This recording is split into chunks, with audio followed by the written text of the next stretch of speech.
In front of me is Honor Magic 7 Lite, and today I would like to show you how you can apply Apple Layout on this Android.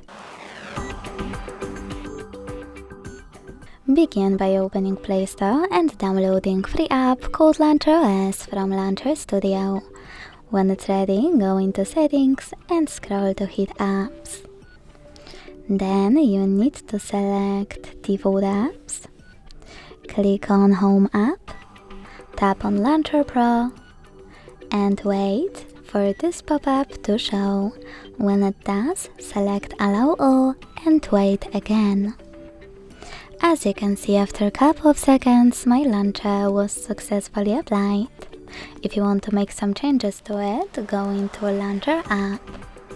If you want to go back to your default launcher, you can always go back to the same settings and tap on Honor Home.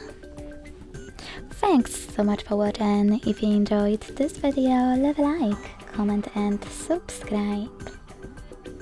Bye!